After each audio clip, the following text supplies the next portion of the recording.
नमस्कार, मेरा नाम है अरुण और आप देख रहे हैं चैनल सहस्त्रधारा। आज का विषय है area and it's formula derivations.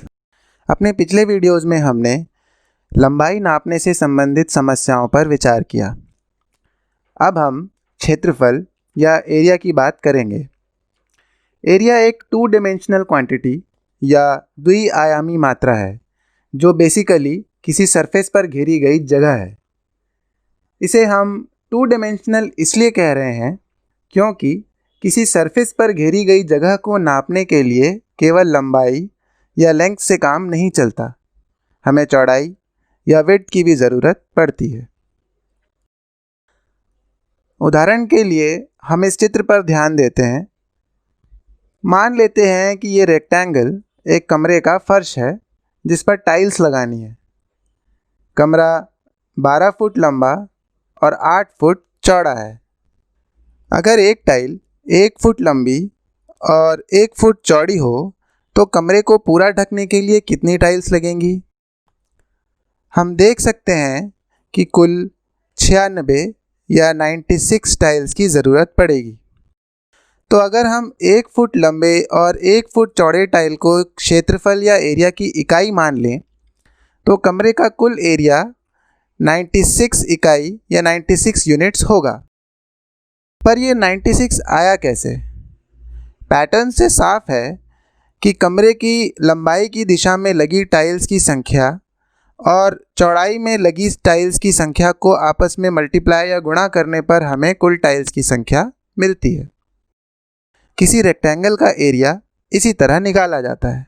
Area को लेंथ के स्क्वायर में नापा जाता है, यानी अगर लंबाई मीटर में हो तो एरिया स्क्वायर मीटर में, और अगर लंबाई सेंटीमीटर में हो तो एरिया भी स्क्वायर सेंटीमीटर में होगा।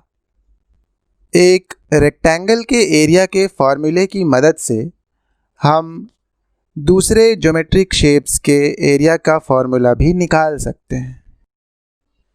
किसी स्क्वायर में लंबाई और चौड़ाई बराबर होते हैं।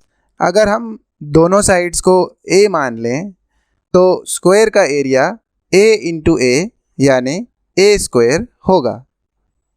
किसी त्रिभुज या ट्रायंगल का एरिया निकालने के लिए हम उसके बेस लेंथ जितना लंबा और उसकी हाइट जितना चौड़ा एक रेक्टेंगल बनाते हैं।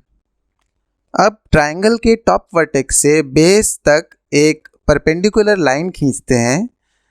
अगर ट्रायंगल का बेस b और हाइट h होगी तो इस परपेंडिकुलर की लेंथ भी h होगी। हम देख सकते हैं कि ये लाइन सेगमेंट ट्रायंगल और रेक्टेंगल दोनों को 2 हिस्सों में बांटता है और दोनों ट्रायंगल अपने अपने रेक्टेंगल के एग्जैक्टली हाफ एरिया को कवर करते हैं। तो हम कह सकते हैं कि पूरा ट्रायंगल पूरे रेक्टेंगल का आधा या हाफ ही कवर करेगा। In short, area of triangle is equal to 1/2 of rectangle area. क्योंकि रेक्टेंगल का लेंथ ट्रायंगल के बेस b जितना बड़ा और रेक्टेंगल का विड्थ ट्रायंगल के हाइट जितना ही है, तो हम कह सकते हैं कि रेक्टेंगल का एरिया b इंटू h होगा और ट्रायंगल का एरिया उसका हाफ यानी कि 1/2 इंटू b इंटू h होगा।